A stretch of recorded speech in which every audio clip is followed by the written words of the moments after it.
পরিবেশ উন্নয়ন, সংরক্ষণ ও পাঠদানের পরিবেশ বন্ধু এমন একটি ধারণা যার মাধ্যমে বিদ্যালয়ের ভেতরের পরিবেশ ও বিদ্যালয়ের বাইরের পরিবেশ উন্নয়নের মাধ্যমে বিদ্যালয়ের শ্রেণীকক্ষে পাঠদানের পরিবেশ তৈরি করবে, বিদ্যালয়ের পরিবেশকে উন্নয়ন করবে এবং বিদ্যালয়ের পরিবেশকে এমন একটা পর্যায়ে নিয়ে আসা হবে যার মাধ্যমে শিক্ষার্থী একটা চমৎকার শিক্ষণ পরিবেশ পাবে। বিদ্যালয়ের বাইরের পরিবেশে শিক্ষার্থীরা প্রত্যেকটি পরিবেশ বন্ধুদের বাড়িতে গাছ লাগানোর মাধ্যমে, সামাজিকভাবে রাস্তার পাশে বিভিন্ন এলাকায় গাছ লাগানোর মাধ্যমে পরিবেশের উন্নয়ন সাধন। এর মাধ্যমে আমাদের প্রাকৃতিক দুর্যোগ থেকে যেমনি ভাবে আমরা বিপর্যয় মুক্তি হতে পারবো, তেমনি ভাবে বিদ্যালয়ের উন্নয়নের ফলে বিদ্যালয়ের পাঠদানের পরিবেশ সুন্দর হবে এবং শিক্ষণ উপযোগী হবে। এই বাস্তবায়নের ফলে একজন শিক্ষার্থী যেমনি ভাবে পরিষ্কার পরিচ্ছন্নতা সম্পর্কে ধারণা পাবে, তেমনি ভাবে বিদ্যালয়ে পাঠদানের উপযুক্ত পরিবেশ তৈরি হবে।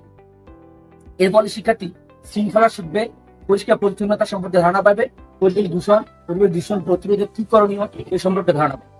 পাশাপাশি সামাজিকভাবে এবং পরিবেশ বন্ধুর বাড়িতে গাছ লাগানোর ফলে বন্ধুর প্রতি বন্ধুর একটা সৌহার্দ্যপূর্ণ সম্পর্ক তৈরি হবে, যা সে স্মৃতি স্মারক হিসেবে ধরে রাখতে পারে। এরপরে সামাজিকভাবে বনায়ন এবং বন্ধুর বাড়িতে বন্ধুর গাছ লাগানোর ফলে দেশে প্রতি বছর বাংলাদেশে প্রায় 65,000 প্রাথমিক বিদ্যালয় আছে। যদি প্রত্যেক পরিবেশ বন্ধু একটা বন্ধুর বাড়িতে গাছ লাগায়, তাহলে প্রতি বছর প্রায় 65,000 গাছ লাগানো। এর মাধ্যমে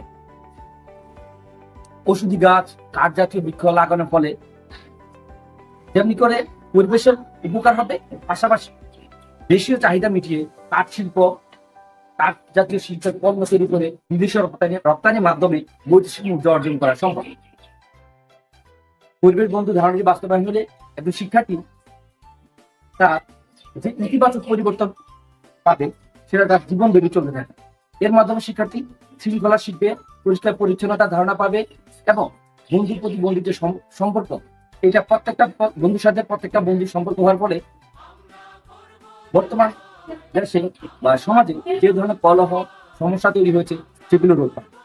আশা করি পরিবেশ বন্ধু ধারণাটি প্রত্যেকের ভালো লাগবে এবং এই ধারণা বাস্তবায়নের ফলে দেশব্যাপী পরিবর্তন সৃষ্টি হবে। এই ধারণা বাস্তবায়ন যদি বিদ্যালয় পর্যায়ে হয়ে থাকে, তাহলে বিদ্যালয়টি সারা বিশ্বে একটা রোল মডেলে পরিণত হবে।